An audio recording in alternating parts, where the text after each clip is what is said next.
Não é fácil você estar no CTI. Eu fiquei quase 40 dias. Do segundo dia que eu fui internado até 5 dias antes de eu sair, eu não podia beber água. As suas necessidades básicas, elas se tornam cada vez mais básicas assim, entendeu? É um negócio que, cara, é o básico do básico que eu quero fazer. Se chegasse o gênio da lâmpada na minha frente e pedisse três desejos pra beber água, cagar na privada e tomar um banho embaixo do chuveiro. Muita gente me pergunta, né? Como é que é ficar num coma induzido? Você viu a mulher de branco aparecendo, chamando, vem meu gordinho pra cá? Não, eu não vi nada disso. No meu tempo, que é, assim, é um negócio atemporal, mas no meu tempo, parecia que eu tinha 3 sonhos repetidos consecutivamente por dia. Eu não queria ficar reclamando, poxa, por que eu? Por que eu tô aqui? Eu pensava em, cara, se eu tô aqui é porque eu tenho que estar aqui, se eu tô passando por isso é porque eu tenho que passar e que sirva de aprendizado para eu virar uma pessoa melhor no futuro. É importante também lembrar que essa guerra ainda não acabou. Você sabe melhor do que ninguém que a gente ainda tá num momento crítico, talvez o pior desde que se iniciou a pandemia. E eu era um daqueles ignorantes, com perdão da palavra e usando de forma literal a palavra, que achava que não ia pegar. Então eu andava sem máscara, não passava álcool em gel, eu ia para lugares de aglomeração, achava que não ia pegar, como a maioria dos brasileiros infelizmente acha. E cara, eu sobrevivi, mas quanta gente já morreu? O médico, ele...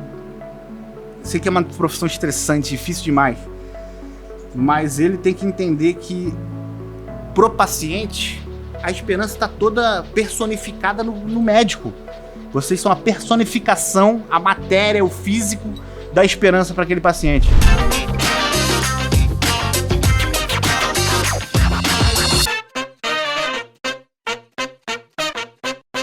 Fala galera, estamos começando mais um Marco 4.0. Para você que ainda não se inscreveu no canal, só apertar o botãozinho aí embaixo e inscreva-se no canal. Quem quiser me seguir lá no Instagram é dr.marcoferreira, Dr. Marco Ferreira, no Instagram. E no Facebook tá como Marco 4.0, Marco número 4.0 por extenso. Vou lembrar aqui do meu mais novo patrocinador, Viu. No Instagram você vai achar como Viu_oficial. É uma marca de roupa para homem. Tem um monte de bermuda irada. Tem boné também, não? Vai ter boné, shortinho, moda praia, camisa, etc. É só ir lá ver, vocês vão curtir. Hoje a gente está aqui com o meu parceiro Felipe Bueno, mais conhecido como Bueno e Bubu. É isso aí. Cara, obrigado por receber a gente na tua casa. Eu sempre elogio a casa dos convidados. Mesmo se ela for feia, se você não gostar? Não, se for, não... Então você só foi o lugar que você gostou. A minha casa, por exemplo, eu fiquei quieto. Mas a sua é irada. Que bom, cara. Obrigado aí por ter recebido a gente. O Bubu, para quem ainda não conhece ele, acho que muitos amigos seus vão ver, o pessoal que trabalha com você. A gente está no meio de uma pandemia, o Bubu é um dos sobreviventes do Covid-19, né, cara? É verdade. Cara, acho que vale a pena até a gente tocar num ponto aqui que a gente sabe que a gente fala das coisas de uma maneira descontraída e tal. Então pode ser que alguém que esteja vendo seja da família que está passando por esse momento complexo e duro na vida. Então, é para as pessoas não se sentirem mal só porque a gente vai em algum momento fazer alguma brincadeira e tal, porque, cara, graças a Deus eu passei por isso. Então, geralmente, quando você passa pelo... É porque você jogou um sorrisinho aqui de lado, eu não aguentei. Pode seguir? Pode, pô. Tá. Geralmente, quando você passa pelo negócio, você começa a ver as coisas com uma outra ótica, né? Lógico que quando eu tava lá, eu não ria tanto da coisa. Eu ria porque eu sou babaca, então eu ria mesmo. Mas quando você sai e começa a contar as histórias, cara, fica um negócio engraçado em alguns momentos, né? Sim. Mas é importante dizer que a gente sabe que o momento é duro, a gente sabe que o momento é difícil, principalmente para quem tá passando por isso e tá assistindo essa entrevista, mas é o nosso jeito, não tem como fugir, a gente vai... É a ótica de quem tá vendo o negócio. Foi muito bom você ter tocado nesse ponto, porque, primeiro, que a nossa conversa, ela traz muita esperança para quem está passando por esse momento.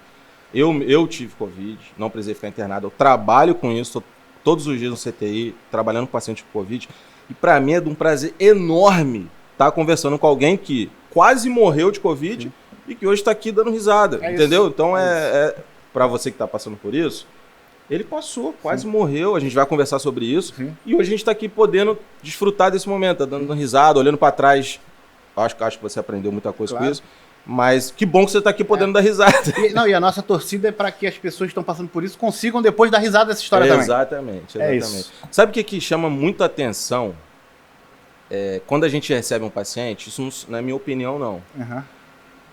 Acho que a maioria dos médicos, enfermeiros, fisioterapeutas, técnicos de enfermagem, me perdoa se eu estiver esquecendo de alguém, mas a maioria das pessoas... Hoje a gente percebeu que o paciente que chega no CTI muito ansioso, desesperançoso, sem perspectiva, ele mesmo, assim, com medo de... Esse paciente normalmente evolui ou pior, ou evolui mais rápido para uma piora do que um paciente que é otimista. Sim. A religião ajuda muito nisso também. A gente percebe que os pacientes que se apegam à fé, a fé cura a pessoa, o otimismo cura a pessoa, não, mas esse componente, ele é muito importante no desfecho. Efeito placebo, né, de algum remédio. Mas funciona. Não, a gente percebe que funciona. Psicologicamente funciona. Nosso corpo é controlado pelo nosso cérebro, né, cara? Então, se a gente manda estímulo pro nosso cérebro de positividade, de coisas boas, eu imagino, dentro de toda a minha ignorância da medicina, assim, eu imagino que isso tenha total impacto no resto do seu corpo. Sim, não tem. Mas, cara, que bom que você falou sobre isso. Não é fácil você estar no CTI eu fiquei quase 40 dias. Quanto tempo você ficou? Eu fiquei quase 40 dias. E você ficou... Como que você chegou no CTI? Vamos começar a minha história, né? Começa. Eu estava aqui num sábado, em casa, e eu acordei com uma dor de cabeça muito forte, muito forte. Eu não costumo ter dor de cabeça. Eu tenho histórico de sinusite. Então, a princípio, achei que fosse sinusite e tal, esperei um pouco mais, observei, né? Como todo médico gosta de falar. Primeiro observa. Então, eu observei. E o negócio foi piorando de maneira que eu não sentia falta de ar. Eu não senti em momento nenhum falta de ar. Só que eu senti um cansaço muito extremo. Então eu morava num outro apartamento, bem menor que esse, meu quarto era uma suíte. Para eu ir até o banheiro escovar os dentes, eu, cara, ia de verdade, me arrastando, eu parava na pia, eu me apoiava assim, ó, e ficava escovando os dentes. Isso quando conseguia. Tiveram dias que minha esposa teve que trazer um baldezinho com água para eu escovar o dente na cama. Fiquei 2 dias sem tomar banho. Porque eu entrei no chuveiro, isso que já tinha um banquinho, já botei um banquinho reforçado lá para me aguentar. Isso é um ponto importantíssimo, né, a gente abordar, eu acho que o sobrepeso e a obesidade e o Covid, mas isso a gente fala um pouco mais para frente, mas botei um banquinho e, cara, sentado, tomando banho, quando você vai passar o shampoo, eu não aguentava, começava a tossir e ia pra cama. Então eu, cara, passei 2 dias sem tomar banho, uma sensação muito ruim. E aí, eu tenho um grande amigo médico, que eu acho que foi na verdade, um casal de médicos, amigos meus, que você conhece também. Amigos nossos. Amigos nossos, isso. Que é o Dr. Gregory e a doutora Débora, que foram fundamentais nessa minha trajetória de vitória, né? Que ele estava de plantão numa terça-feira, então no sábado eu comecei a sentir os sintomas, muita dor de cabeça, não perdi paladar, não perdi olfato, mas ficava sem comer, porque comer me cansava. E aí na terça-feira ele estava no plantão e ele me ligou e falou, cara, vem pra cá pra gente fazer uma tomografia. Só 4 dias. 4 dias.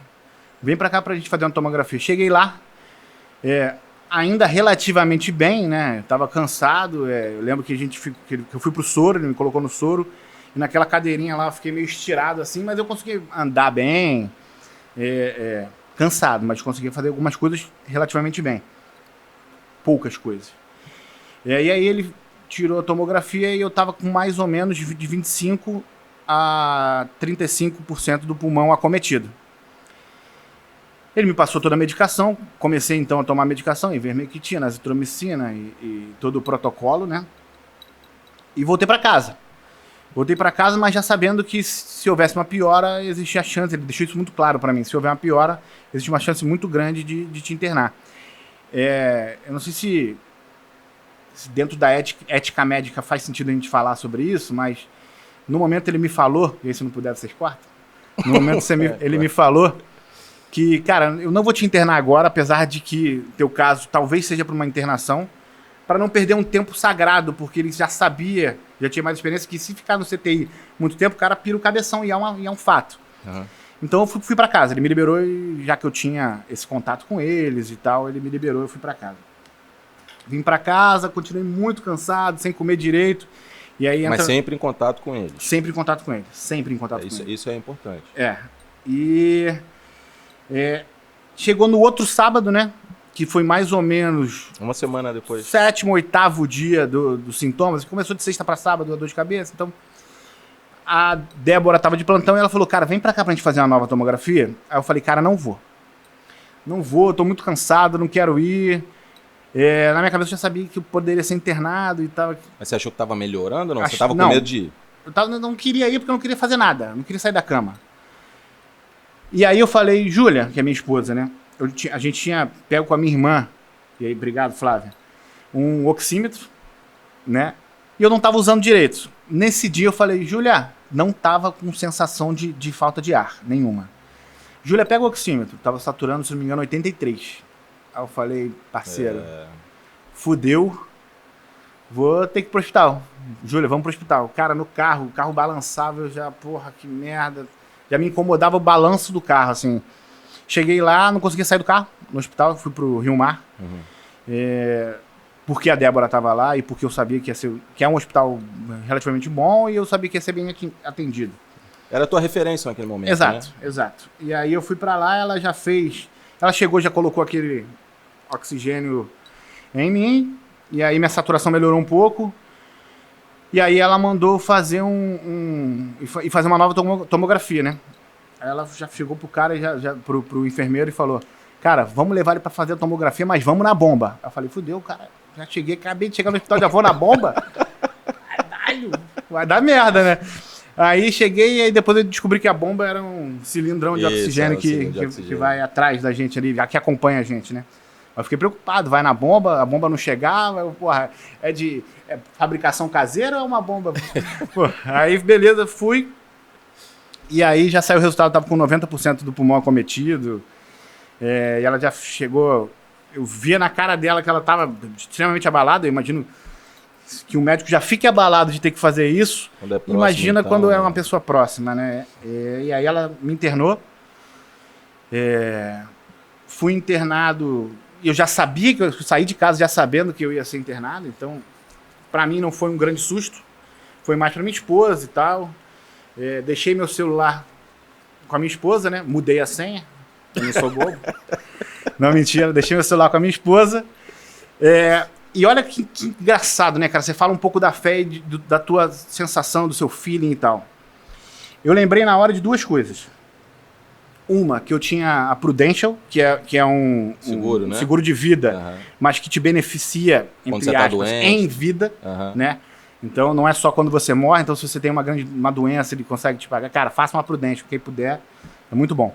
Se quiser patrocinar a gente também, eu nem achar ruim, não. Eu acho que eles estão passando por dificuldade, cara, financeira. Agora muita gente deve ter, imagina. Não, mas é brincadeira, é impossível eles estarem passando por dificuldade financeira. Não, mas vamos lá. E aí eu lembrei disso, e eu lembrei que eu não tinha colocado o nome de ninguém, para caso eu morresse, receber o benefício. E eu lembrei que no meu trabalho eu também tenho seguro de vida, e eu tinha botado lá para... Nem me lembro para quem, mas que não era para minha atual esposa.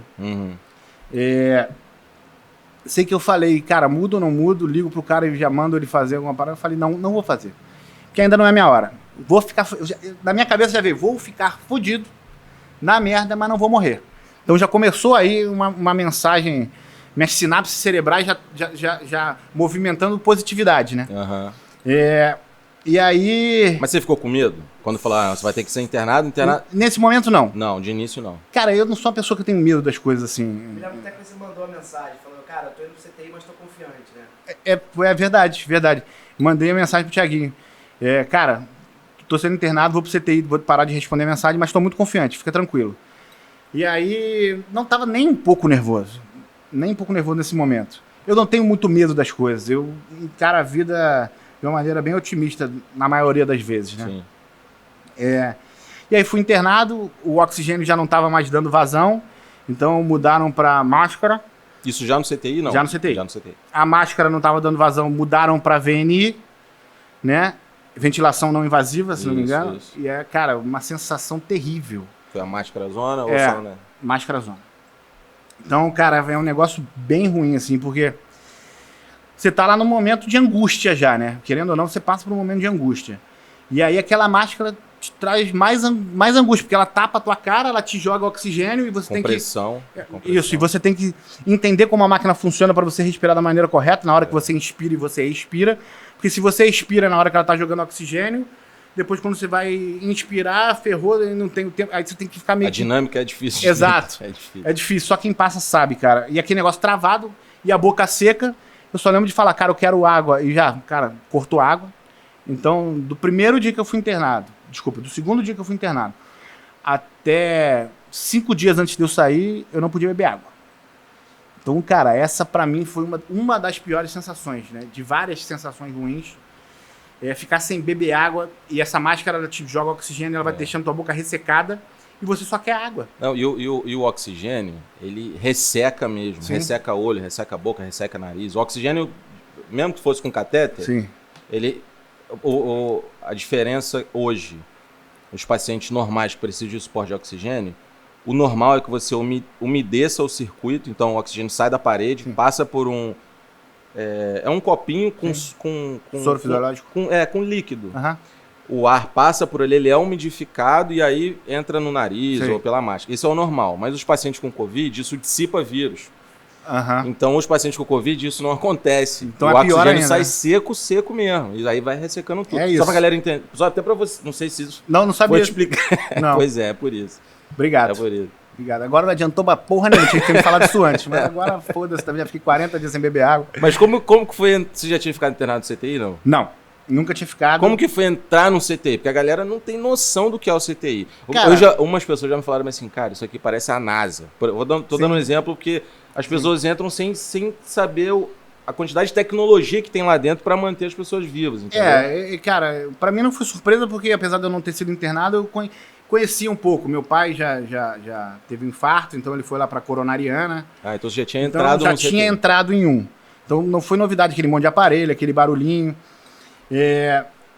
Mas, pô, nunca imaginar que eu ia ficar tanto tempo dentro de uma única sala, né? Na verdade, eu troquei de sala uma vez, mas bom, onde é que eu tava que eu me perdi?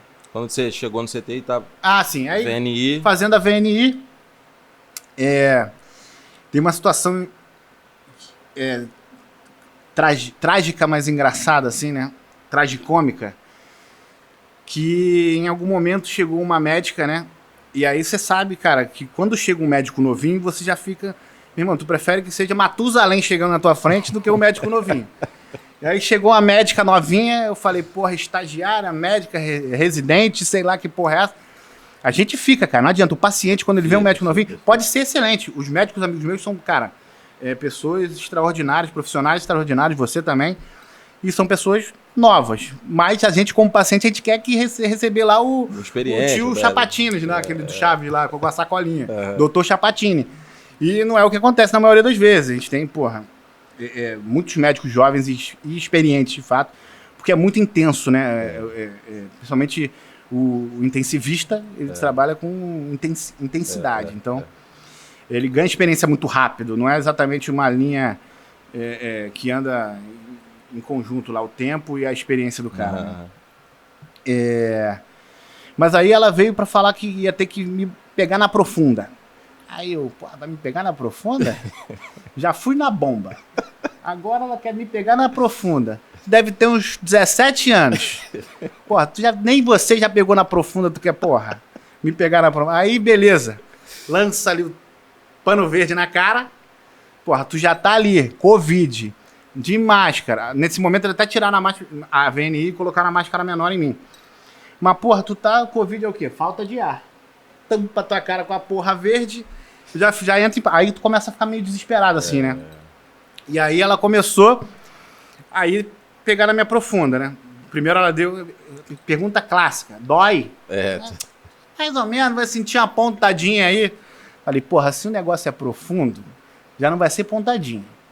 E outra coisa, ela começou a me dar anestesia e eu vi que, porra, uma agulhinha desse tamaninho aqui, pegando só aqui superficial, eu falei, se é profunda, e você tá me anestesiando só aqui na beirolinha, vai doer, porra. Fala logo pra mim que vai doer.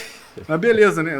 Cara... Mas você falou alguma coisa ou eu só tava pensando? Não, falei. Você falou? Falei. Inclusive, desculpa, doutora, eu sei que eu te xinguei, te mandei pra puta que pariu. O pessoal vai entender um pouco mais na frente, né? Aí ela lançou aquele paninho verde, e aí ela pegou delicadamente minha cabeça e fez assim, né? Então você tá deitado, de máscara, com falta de ar, um paninho verde na cara e com a cara lateralizada aqui, ó. Tranquilo, ela mexendo aqui, pegando na profunda. Uhum. Aí ela catucando aquela porra, ela cutucando aquela porra, e eu, porra, cara, e nada de pegar. Aí ela começou a ficar nervosa, né? Então eu ouvi assim ao fundo, puta que pariu. Ela falando, porra, tá foda de pegar profunda. E eu lá, né? De novo, pano verde na cara, máscara, falta de ar, rosto lateralizado. E ela lá catucando. Cara, sem sacanagem, ela demorou umas 3 horas e não conseguiu. Eu fiquei 3 horas. E ela ficava puta, porque eu falava, caraca, doutora, não aguento mais ficar assim, com a máscara na cara, pano verde na cara, já falei, né? Rosto lateralizado. E aí... e aí, cara, eu falava, doutora, pelo amor de Deus, eu preciso só virar o pescocinho aqui, só um pouquinho. Aí ela pegava delicadamente e vapo pro lado de novo. Você precisa ficar com o rosto assim, você... Como se eu não estivesse querendo ajudar, assim. Cara, eu era o mais interessado em resolver aquela porra logo. Só que é agoniante demais essa sensação. Bom, 3 horas não conseguiu. Aí ela tentou fazer aqui na radial, né? Não conseguiu. Trocou o plantão. Chegou uma outra médica, doutora Andressa.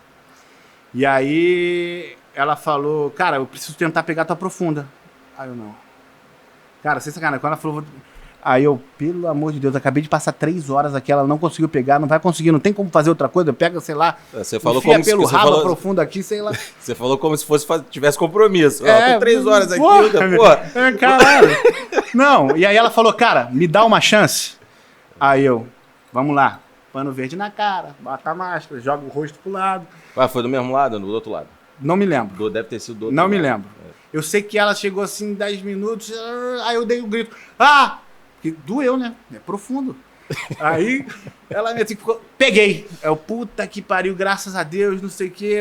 Cara, eu te amo, doutora. Comecei a homenagem, fiquei pensando, cara, porra, se eu ganhar lá minha Prudential, eu vou dar X mil reais pra ela. Dei porra nenhuma também. Quando caiu na minha conta, ficou tudo pra mim. Aí, cara, bom, resolveu esse problema. Volta pra Avenir. E aí eu lembro de mais ou menos 15 minutos e perguntar pra essa mesma doutora, cara, o médico, eu sei que é uma profissão estressante, difícil demais, mas ele tem que entender que pro paciente a esperança está toda personificada no médico. Então, cara, o cara, quando ele chega para falar com o paciente, que ele chega impaciente, que ele chega sem querer dar muitas explicações, ele começa a abalar a única coisa que o paciente tem naquele momento, que é a esperança no médico fazer um bom trabalho e salvar a própria vida. Salvar a vida do paciente, né, cara? E eu passei por isso. Eu tive médicos excelentes, já passei por médicos com um pouco menos de pacientes. Não julgo o cara, mas eu tenho certeza que se ele estivesse do outro lado e ele não tivesse conhecimento médico e ele visse como o doutor Marco, a única salvação para ele, cara, ele ia querer que o cara parasse um pouquinho, que desse uma palavra de consolo, desse uma palavra de apoio, explicasse o que estava acontecendo. Então, cara, eu queria até fazer um apelo para os médicos aí que estão no fronte de batalha. Até para mim, que eu também... Sim, exatamente. Cara, eu sei que é duro, mas pensa que vocês são a única esperança para aquele paciente. Vocês são a personificação, a matéria, o físico da esperança para aquele paciente. Então, cara, vocês escolheram a medicina, vocês estudaram pra caramba pra se formar, vocês têm conhecimento técnico, então, cara, um pouquinho mais de amor, de forma geral. Eu acho que isso não vale pra todos, é lógico, mas eu acho que esse apelo que eu tô tendo aqui, principalmente nesse momento de pandemia, é um negócio importante para vocês pensarem, quando vocês estiverem um pouco impacientes, brigaram em casa, eu sei que é duro chegar e ainda ter que ouvir e falar 10 mil vezes a mesma coisa, porque os quadros são parecidos em alguns momentos, mas façam com amor, façam honrando a profissão, porque vocês são a materialização da esperança para o paciente. Beleza? Isso serve para todos, sim. Sim.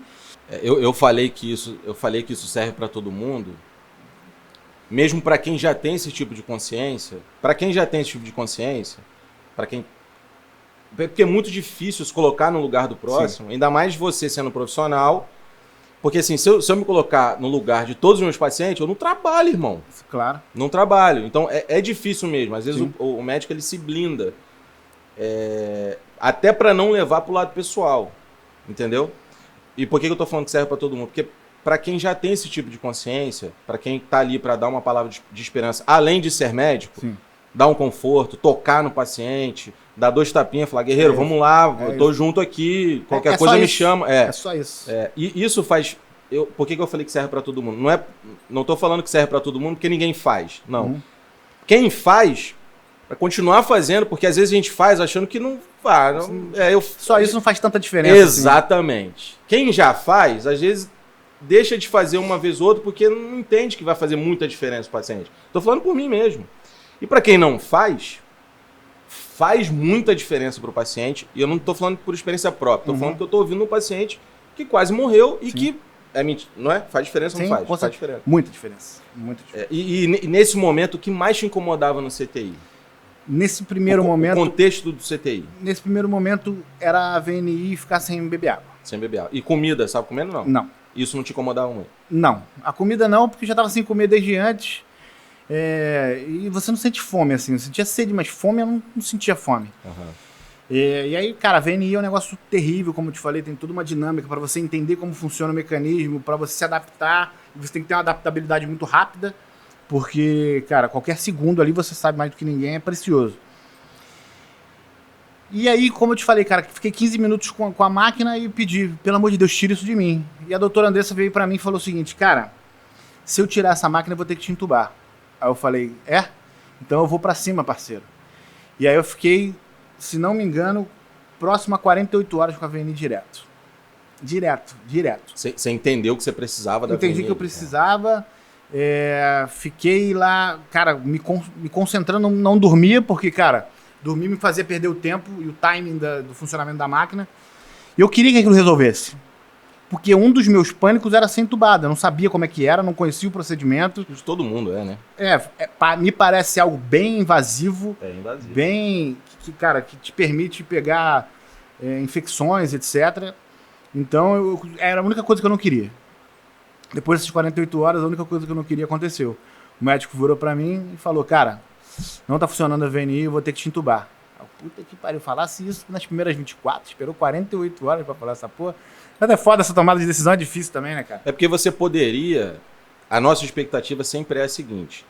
A gente vai no limite do paciente. Sim. Então, assim, a expectativa era que nesse tempo você melhorasse. Sim. Se melhorasse, segurou a VNI, volta para máscara com oxigênio na bolsa reservatório, regride para catéter e Brasil. Eu já vi isso acontecer várias vezes. Sim. Você segura o paciente até... Porque ninguém quer entubar a gente não quer entubar o paciente, né?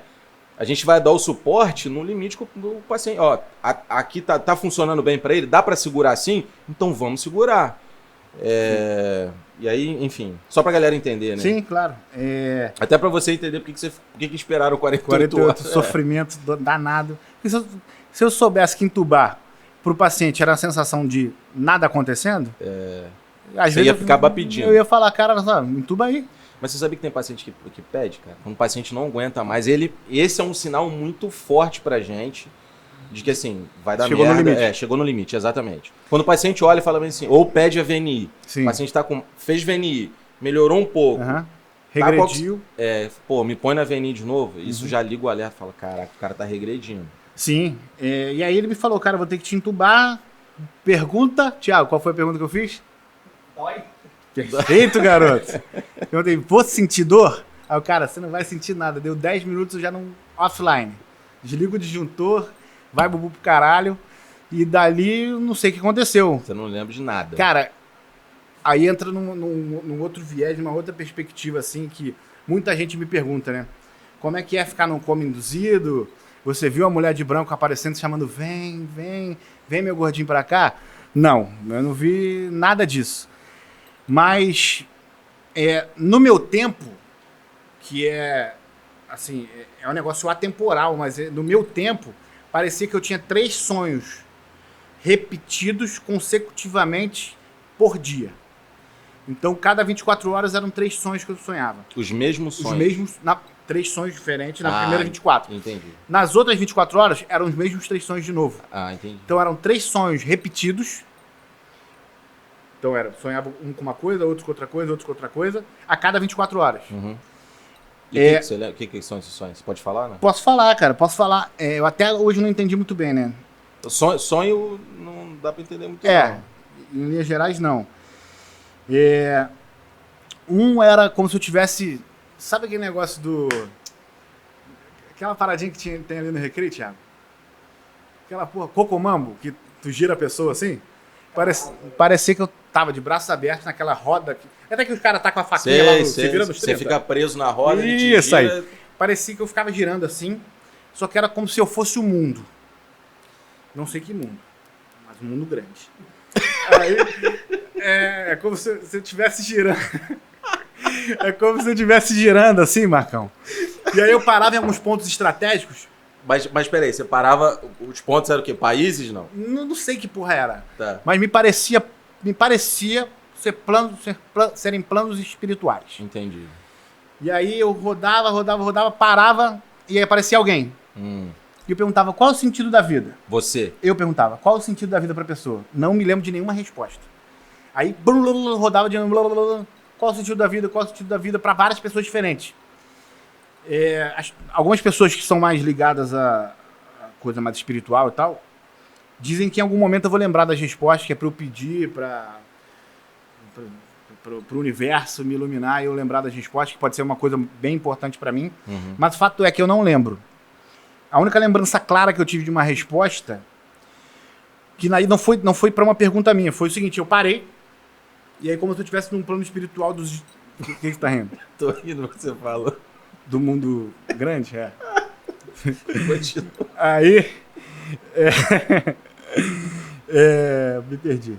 Então, aí eu parei num determinado lugar, tava o meu cunhado, marido da minha irmã, como se ele estivesse desenrolando com São Pedro, sei lá, qual é o carinha que abre a porta do céu? São Pedro. Então, São Pedro. Como se ele estivesse desenrolando com São Pedro, que não deu pra ver São Pedro, não sei como é que era, cara, mas no meu subconsciente era São Pedro. Ou alguém que controlava o acesso ao céu. Como se ele estivesse negociando ali. Isso, e aí ele começou a negociar ali. Cara, por favor, deixa eu voltar, pelo amor de Deus, deixa eu voltar. Mas você tava do lado de dentro do céu ou tava lá... Eu tava do lado de fora? Eu tava numa perspectiva de lado, assim, como se ele tivesse aqui a porta e o porteiro na frente. Tá. E eu vi os dois mundos, assim, Entendi, o céu e antes do céu. Entendi. E aí, meio doidão, né, a parada? E olha que eu nem fumo maconha. Mas você tava literalmente chapado. Chapado. Esse é um assunto... De medicação. Exato, né, exato. Neurobloqueador, porra toda. Mas, e aí ele falando com São Pedro, cara, por favor, deixa eu voltar. Eu só preciso cuidar da minha filha. Eu nasci pra ser pai da Olivia. Eu quero ser pai dela, me dá essa chance. Como se... Que eu não sei se era como se eu tivesse morrido e desenrolado pra voltar, ou se fosse antes dele vir à Terra, assim, cara, deixa eu ser pai dela, deixa quando eu chegar e nascer... Depois eu subo. Na verdade, isso foram as minhas lembranças. O outro sonho era um negócio bem terrível, como se eu tivesse parado, assim, paralisado, e acho que isso tem, com certeza, interface com o neurobloqueador, com o estado que eu estava de em coma induzido. Essa sensação de estar bloqueado. Está bloqueado. Sabe aquela sensação de quando que a medicação chama bloqueador neuromuscular. Então, exato. E aí, sabe aquela sensação, não sei se vocês já tiveram, que é quando você acorda, mas você não consegue se mexer? Sim. No sonho, sim, né? O pessoal popularmente chama de paralisia do sono. Você tem a sensação de estar acordado, mas você tenta mexer teu corpo e não consegue. Então era essa mesma sensação que eu tinha. E aí aconteciam guerras, assim, como se eu estivesse no meio de uma guerra e eu não podia me mexer muito bem. O máximo que eu conseguia, às vezes, é chegar um pouquinho para trás e tal, para frente. Mas mexendo muito pouco e acontecendo assassinato, umas coisas bem ruins, assim. Foi um sonho pesado. E o terceiro, eu sonhei com o meu chefe. Inclusive... Pesadelo danado. Não, pior que não, cara. Um grande abraço aí. Vai falar também? Ele vai... Paulo Antunes, cara, eu te amo. Ele sabe que eu o amo. Paulo Antunes Zerpini, grande Paulo Antunes Zerpini. E ele é meio Tô controlador. brincando, hein, Paulão? Tô brincando. Ele fica chateado, ele é meio tipo controladorzão, assim. E aí meu sonho foi que ele tinha dominado o mundo e ele tava, tipo, coordenando quem ia assumir qual país. Só que ele mandava as pessoas pro país como se fosse a esteira que leva a mala no aeroporto. Sei. Então eu só me lembro de estar numa mala aqui, como se fosse uma mala na esteira do aeroporto, assim, uma bela mala, robusta. E aí eu cheguei, passei por ele, aí ele, vai pra Coreia do Sul. Eu não, por Coreia do Sul não, cara. Porra, tô contigo há mó tempão, trabalho junto contigo, tu vai me mandar pra Coreia do Sul? Me manda pra Nova York aí. Aí eu comecei a desenrolar com ele, não manda pra Nova York, não, mas porra, lá tá mais fudido, você vai conseguir resolver o problema da Coreia do Sul. Mas eu quero ir pra Nova York, porra. E aí, o fato me mandou pra Nova York. Então, esses sonhos repetidos 3 vezes por dia no meu tempo. Uhum. E aí, eu acho que girar pode ter a ver com pronar. Quando eu me sentir girando, pode ter a ver com pronar. Não me mexia porque talvez estivesse acabando um pouco o efeito do neurobloqueador e eu começasse a ter um pouquinho mais de consciência. Mas não conseguia me mexer. Então, eu acho que é uma coisa que vincula sonho, de fato, com realidade, mas com uma situação real que você está vivendo naquele momento. Fato cara, fiquei um tempão lá entubado, não sei do que aconteceu. Eu sei que era sonda por tudo quanto é lugar, sonda no pescoço, sonda no piu-piu, sonda no brioco. Então, cara, desvirginei todos os buracos do meu corpo. E aí, vai pra parte que eu acordo, né?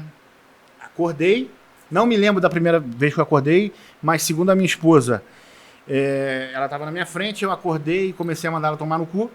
É mesmo? Porque eu falo, cara, vai tomar no cu, sai daqui.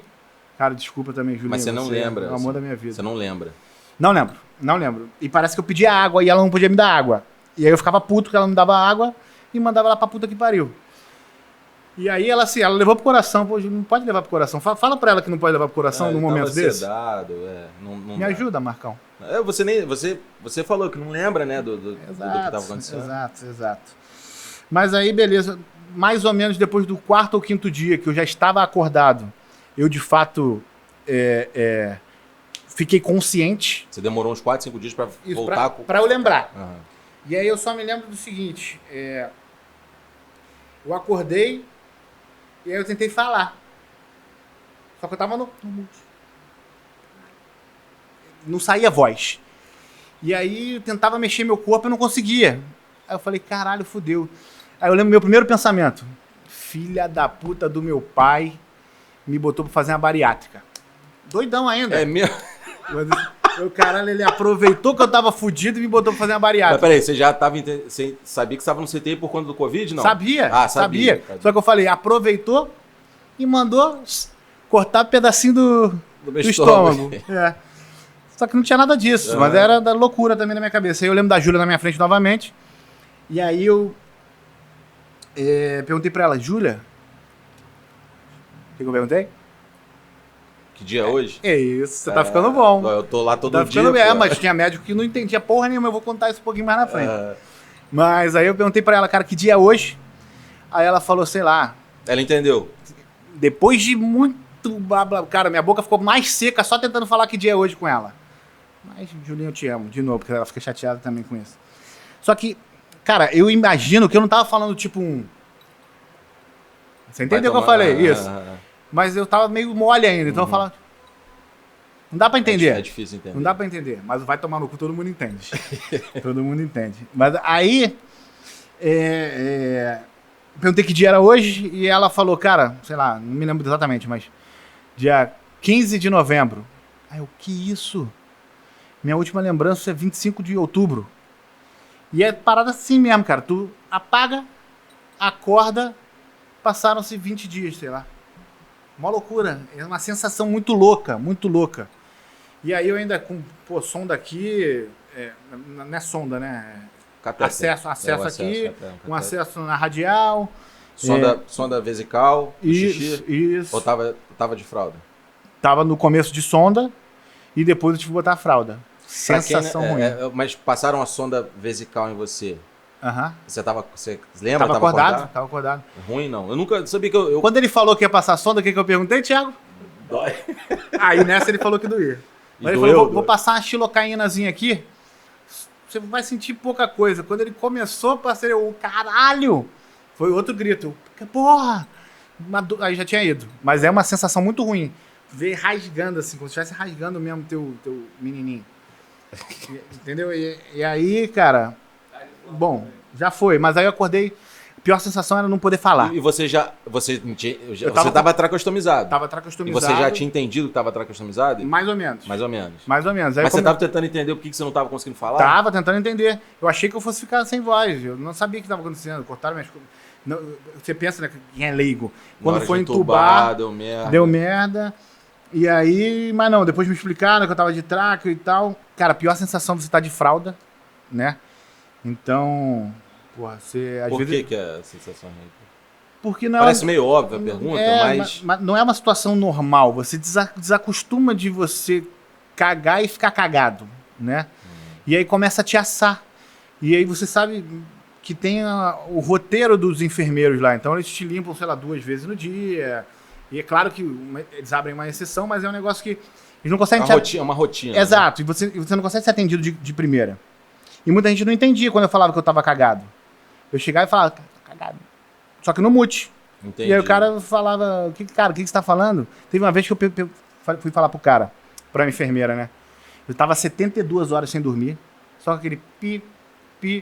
E aí quando eu começava a pegar no sono, eu só ouvia no fundinho, assim, ó, chegando, tipo uma maquininha assim, andando com o rolamento girando. Raio-X. Meu irmão, vinha o cara aqui, ó. Olha o X. Aí eu já imaginando, X-burger? Não. Gorda é a merda, né? Só pensa em comida.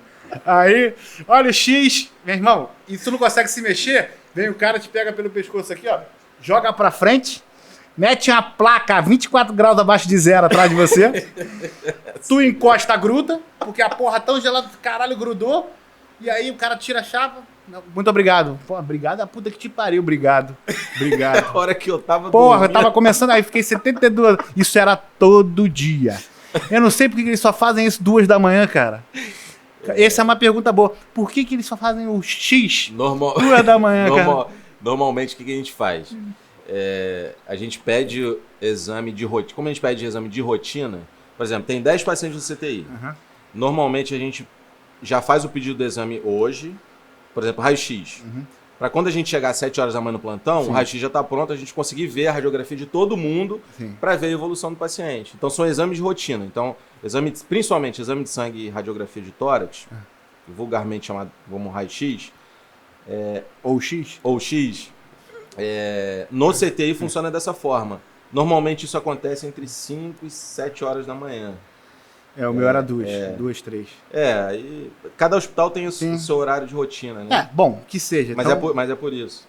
Eu fazia lá os meus exames de rotina, né? E aí não voltava... Mas deixa eu te fazer uma pergunta. Você tinha noção de tempo? Sabe por quê? Isso poderia ser 10 horas da noite, você lembra? Você não, Poderia, mas tinha uma televisão lá que eu assistia a programação da Globo 24 horas. Então eu sabia que estava no Corujão. O Corujão era 2 da manhã, irmão. Entendi. Todos os Corujões durante 40 dias eu vi. É mesmo? Caralho, é lógico que se eu tivesse tentando dormir, eu vinha o X, né, eu me jogava pra frente igual um pedaço de frango, jogava o iceberg atrás de mim, eu grudava aqui e não conseguia mais dormir. Era assim. Cara, eu tô rindo.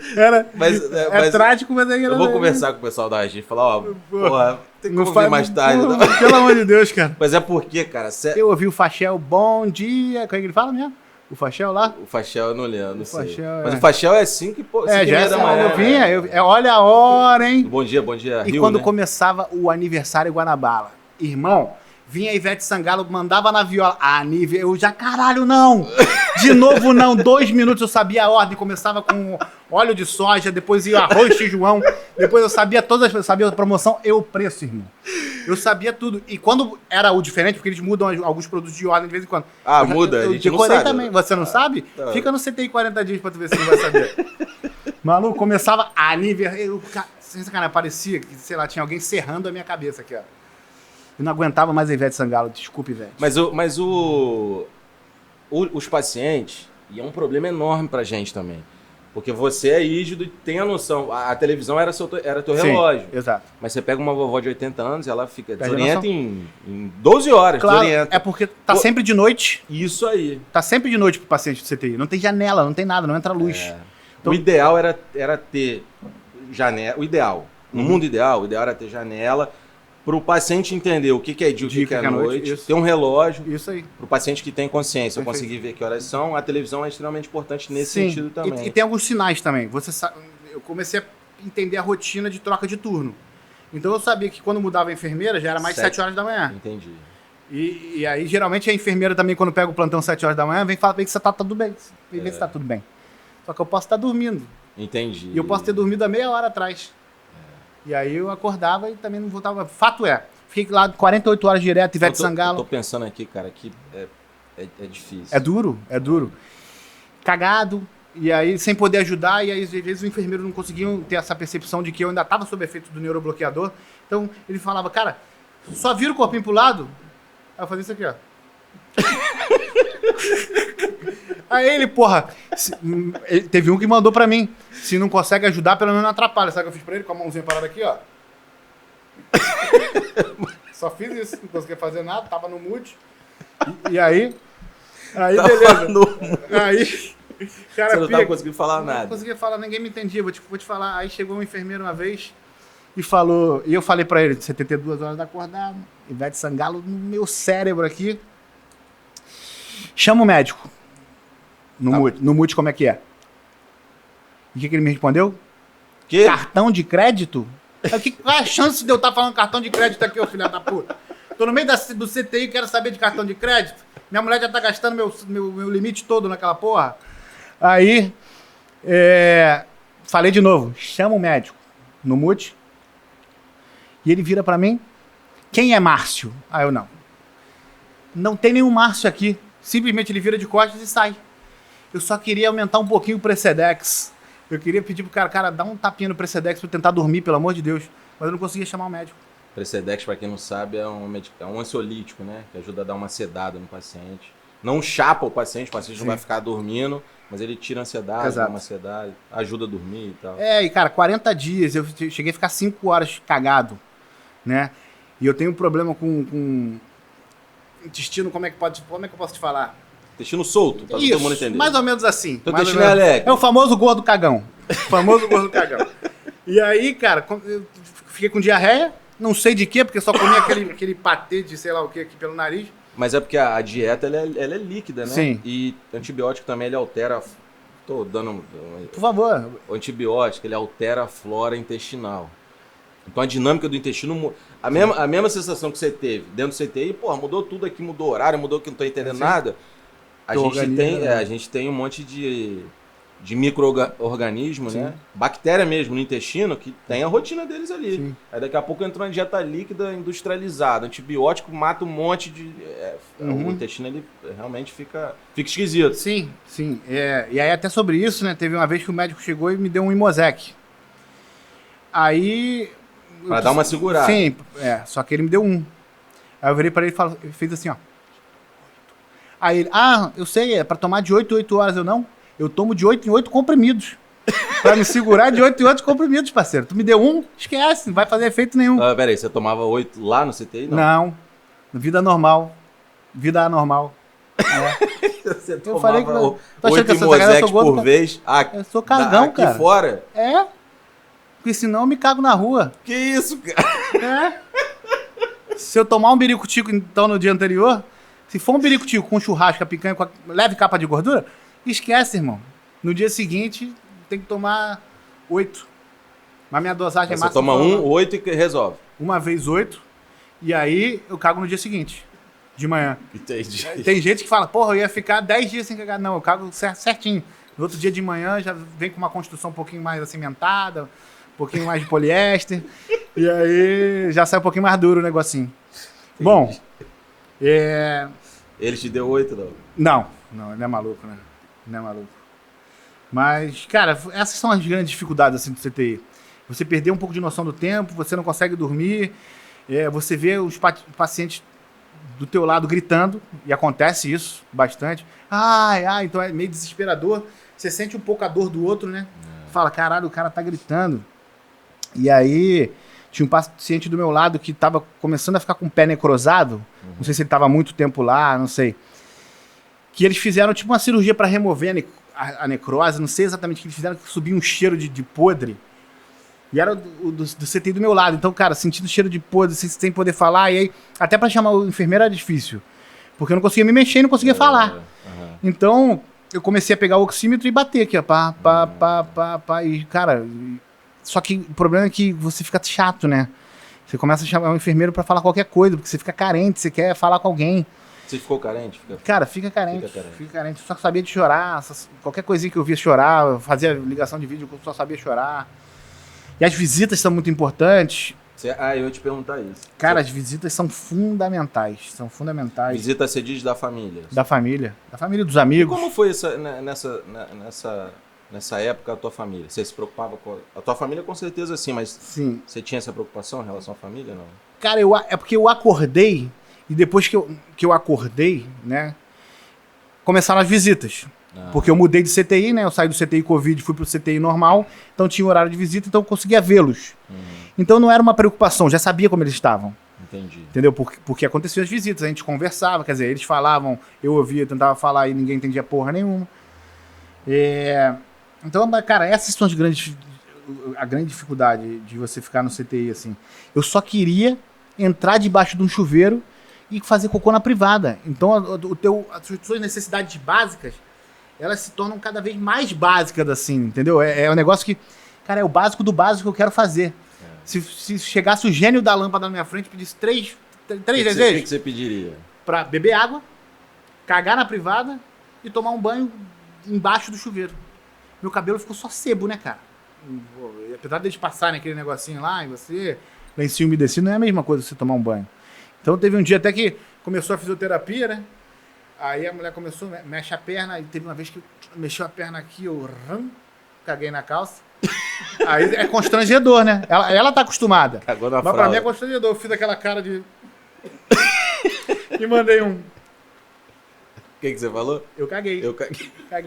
Ela parou a fisioterapia, aí chama o enfermeiro, demora não sei quanto tempo até te trocar. É uma pica. E aí...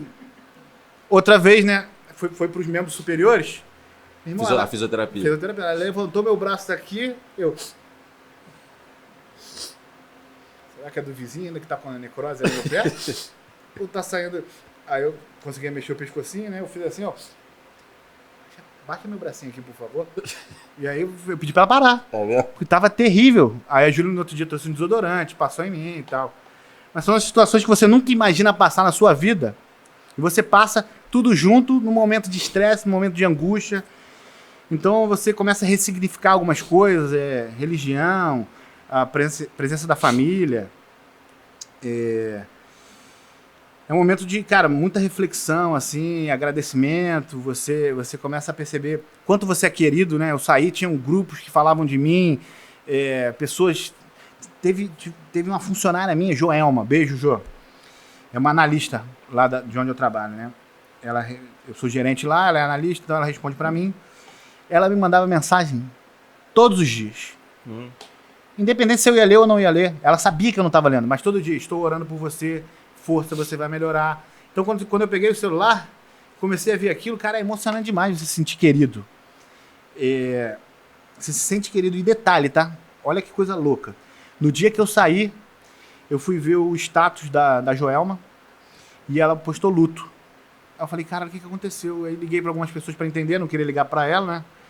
O marido dela morreu de Covid. Teve exatamente as mesmas coisas que eu tive. Foi pro tubo, e aí pegou infecção hospitalar, uma infecção, uma bactéria forte que não reage a qualquer antibiótico e tal, e aí acabou que... Quando iam fazer a tráqueo, ele faleceu no mesmo dia que eu saí do hospital. Sério? Sério, cara. E aí, era uma das pessoas que eu queria ligar logo, e aí eu vi esse negócio, e cara, o que eu comecei a pensar, né? Ela, com a situação do marido dela, tá? O marido dela passando por uma dificuldade muito grande, ela lembrava de mim todo dia e fazia questão de mandar mensagem todo dia, mesmo passando por aquilo tudo. Então olha como é que se sente querido. Então, cara, eu costumo falar que a gente tem que fazer a diferença positiva na vida das pessoas. a gente tem que agregar na vida das pessoas, a gente tem que ser luz por onde a gente passa. É lógico que você não vai conseguir em todos os momentos ser o cara mais alegre do mundo, mas principalmente quando as pessoas precisam, você tem que dar atenção, você tem que dispor do seu tempo um pouco para passar um pouco de experiência. Todas as pessoas, e entender que isso é uma recíproca. Todas as pessoas no mundo têm alguma coisa a acrescentar, basta você ter humildade suficiente para conseguir absorver. Então não importa se o cara não tem estudo nenhum e está lá falando comigo, ele já teve uma experiência de vida diferente da minha, ele vai me agregar alguma coisa. Ou ele vai me ensinar como não deve fazer alguma coisa. Se tu tem o teu pior chefe do mundo, cara, ele vai te ensinar como não deve fazer. Ele vai te ensinar a sentir a dor de algo que você pode fazer para os teus subordinados também. Então você deixa de fazer aquilo. Então, cara, a humildade ela é fundamental para o teu crescimento pessoal, profissional. Eu acho que é um pouco do resumo do que a gente passa pela vida e o legado que você deixa para frente. Acho que é um pouco disso. Como que você... eu sempre... os pacientes que estão conscientes e que eu percebo que dão esse tipo de abertura, eu sempre comento com eles, né? Conversando com eles, eu sempre falo, você me parece uma pessoa inteligente, não que os outros não sejam, mas e por mais que a experiência aqui no CTI seja extremamente ruim, eu imagino que seja, embora nunca tenha ficado, eu estou lá todo dia. Sim. Alguns pacientes meus saem daqui cheios de aprendizado e passam a viver de maneira diferente, às vezes, não vou dizer melhor, Sim.